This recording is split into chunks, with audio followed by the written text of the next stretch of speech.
जय जय श्री राधे। आप सभी का मेरे YouTube चैनल पर हार्दिक स्वागत है। आप सभी पर मेरी कान्हा जी की कृपा हमेशा बनी रहे। जैसा कि आप जानते हैं कि हमने अब तक भगवान के 3 अवतारों का आपके सामने वर्णन किया। आज हम भगवान के चौथे अवतार नरसिंह अवतार के बारे में आपके सामने ये वीडियो लेकर आए हैं। नरसिंह, नर और सिंह, मानव और सिंह को पुराणों में भगवान विष्णु का अवतार माना गया है, जो आधे मानव और आधे सिंह के रूप में प्रकट होते हैं। जिनका सिर एवं धड़ तो मानव का था, लेकिन चेहरा एवं पंजे सिंह की तरह थे। वे भारत में, खासकर दक्षिण भारत में, वैष्णव संप्रदाय के लोगों द्वारा एक देवता के रूप में पूजे जाते हैं, जो विपत्ति के समय अपने भक्तों की रक्षा के लिए समय समय पर प्रकट होते रहते हैं। हिंदू धर्म में नरसिंह जयंती का भी खास महत्व है। भगवान विष्णु का नरसिंह अवतार इस बात का प्रतीक है कि जब भी किसी भक्त पर कोई संकट आता है तो भगवान उसकी रक्षा के लिए स्वयं अवतार लेते हैं। भगवान विष्णु ने भक्त प्रहलाद की रक्षा के लिए नरसिंह अवतार लिया था और हिरण्याकश्यप का वध कर उसे अभय प्रदान किया था। भगवान विष्णु के 10 अवतारों में से नरसिंह अवतार चतुर्थ अवतार है। इसे नरसिंह अवतार भी कहते हैं। इस अवतार का उद्देश्य अधर्म के प्रतीक दैत्य हिरण्याकश्यप का वध करना और अपने भक्त प्रहलाद की रक्षा करके उसे राज सिंहासन पर बिठाना था।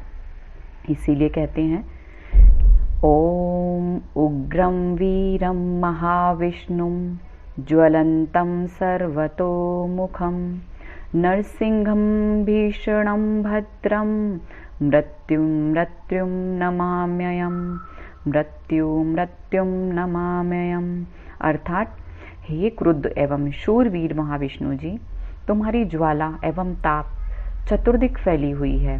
हे नरसिंह देव जी, तुम्हारा चेहरा सर्वव्यापी है। तुम मृत्यु के भी यम हो और मैं तुम्हारे समक्ष आत्मसमर्पण करता हूँ। तो आइए अब हम आज की वीडियो की शुरुआत करते हैं।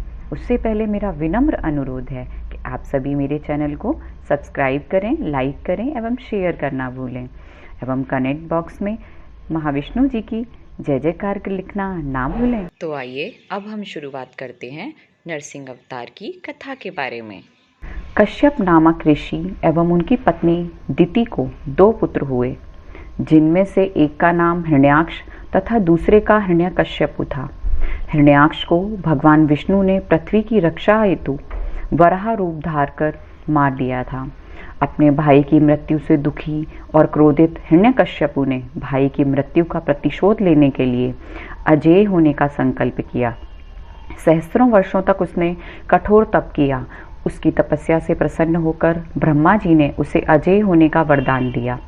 वरदान प्राप्त करके उसने स्वर्ग का पर अधिकार कर लिया, लोकपालों को मारकर भगा दिया और स्वतः संपूर्ण लोकों का अधिपति हो गया। देवता निरुपाय हो गए थे। वे असुर हिरण्यकश्यपु को किसी प्रकार से पराजित नहीं कर सकते थे। ब्रह्मा जी की हिरण्यकश्यप कठोर तपस्या करता है। उसकी तपस्या से प्रसन्न होकर ब्रह्मा जी वरदान देते हैं कि उसे ना कोई घर में मार सके, ना बाहर, ना अस्त्र से और ना शस्त्र से, ना दिन में मरे ना रात में, न मनुष्य से मरे न पशु से, न आकाश में न पृथ्वी में।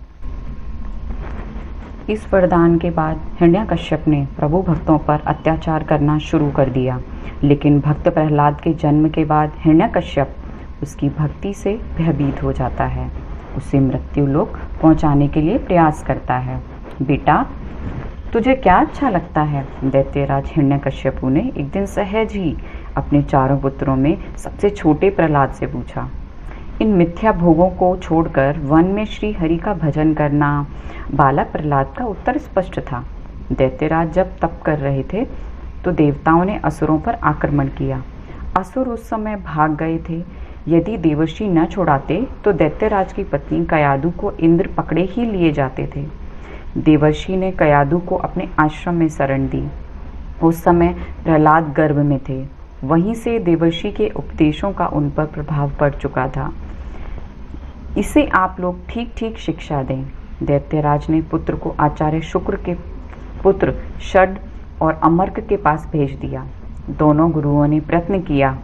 प्रतिभाशाली बालक ने अर्थ, धर्म, काम की शिक्षा सम्यक रूप से प्राप्त की, परंतु जब पुनः पिता ने उससे पूछा तो उसने श्रवण, कीर्तन, स्मरण, पाद सेवन, अर्चन, वंदन, दास्य, सख्य और आत्मनिवेदन इन 9 भक्तियों को ही श्रेष्ठ बताया।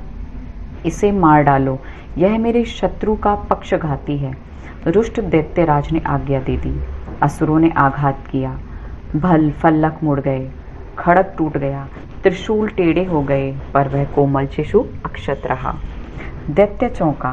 प्रहलाद को विष दिया गया, पर वह जैसे अमृत हो सर्प छोड़े गए और उनके पास, और वे फण उठाकर झूमने लगे। मत गजराज ने उठाकर उन्हें मस्तक पर रख लिया। पर्वत से नीचे फेंकने पर वे ऐसे उठ खड़े हुए जैसे शैया से उठे हों।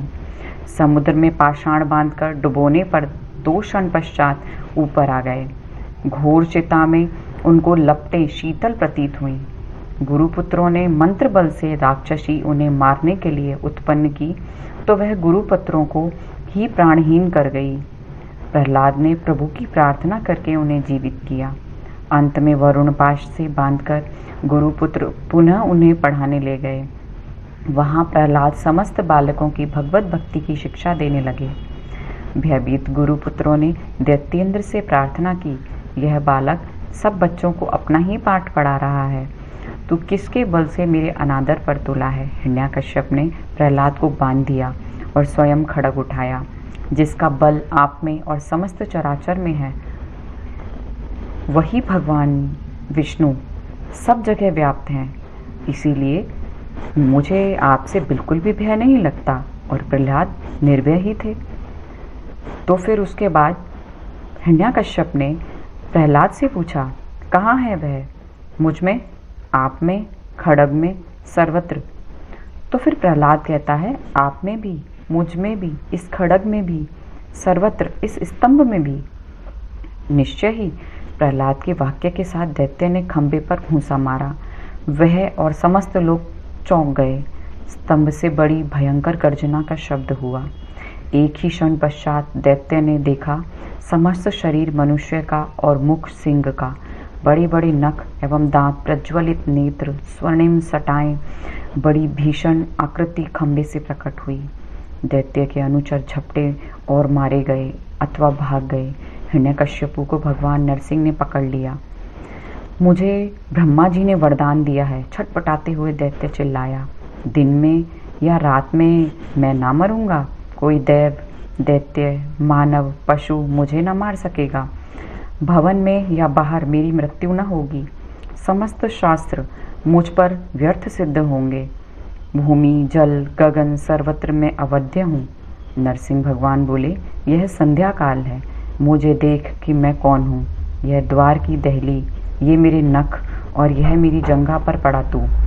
अट्टहास करके भगवान ने नखों से उसके वक्ष को विदीर्ण कर डाला। वह उग्र रूप देखकर देवता डर गए, ब्रह्मा जी का प्रसन्न हो गए। वहां महालक्ष्मी दूर से लौट आईं, पर प्रहलाद, वे तो प्रभु के वर प्राप्त पुत्र थे, उन्होंने स्तुति की। भगवान नरसिंह ने गोद में उठाकर उन्हें बैठा लिया और स्नेह से चाटने लगे।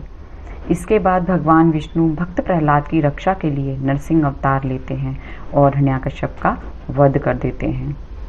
भगवान नरसिंह में वे सभी लक्षण थे जो हिरण्याकश्यप के मृत्यु के वरदान को संतुष्ट करते थे। भगवान नरसिंह द्वारा हिरण्याकश्यप का नाश हुआ, किंतु एक और बड़ी समस्या खड़ी हो गई। भगवान नरसिंह इतने क्रोध में थे कि लगता था जैसे वे प्रत्येक प्राणी का संहार कर देंगे। यहाँ तक कि स्वयं प्रहलाद भी उनके क्रोध को शांत करने में विफल रहा। सभी देवता भयभीत हो भगवान ब्रह्मा की शरण में गए। परमपिता ब्रह्मा उन्हें लेकर भगवान विष्णु के पास गए और उनसे प्रार्थना की कि वे अपने अवतार के क्रोध शांत कर लें, किंतु भगवान विष्णु ने ऐसा करने में अपनी असमर्थता जतलाई। भगवान विष्णु ने सबको भगवान शंकर के पास चलने की सलाह दी। उन्होंने कहा कि चूंकि भगवान शंकर उनके आराध्य हैं, इसलिए केवल वही नरसिंह के क्रोध को शांत कर सकते हैं। और कोई उपाय न देखकर सभी भगवान शंकर के पास पहुंचे। देवताओं के साथ स्वयं परमपिता ब्रह्मा और भगवान विष्णु के आग्रह पर भगवान शिव नरसिंह का क्रोध शांत करने उनके समक्ष पहुंचे, किंतु उस समय तक भगवान नरसिंह का क्रोध सारी सीमाओं को पार कर गया था। साक्षात भगवान शंकर को सामने देखकर भी उनका क्रोध शांत नहीं हुआ, लेकिन वे समय पर स्वयं भगवान शंकर पर आक्रमण करने दौड़ पड़े। उसी समय भगवान शंकर ने एक विकराल ऋषभ का रूप धारण किया और भगवान नरसिंह को अपनी पूंछ में लपेटकर खींचकर पाताल में ले गए। काफी देर तक भगवान शंकर ने भगवान नरसिंह को वैसे ही अपनी पूंछ में जकड़ कर रखा। अपनी सारी शक्तियों और प्रयासों के बाद भी भगवान नरसिंह उनकी पकड़ से छूटने में सफल नहीं हो पाए। अंत में शक्तिहीन होकर उन्होंने ऋषभ रूप में भगवान शंकर को पहचाना और तब उनका क्रोध शांत हुआ। इसे देखकर भगवान ब्रह्मा और भगवान विष्णु के आग्रह पर ऋषभ रूपी भगवान शंकर ने उन्हें मुक्त कर दिया। इस प्रकार देवताओं और प्रहलाद के साथ साथ सभी सत्पात्रों को 2 महान अवतारों के दर्शन हुए। जय जय श्री राधे।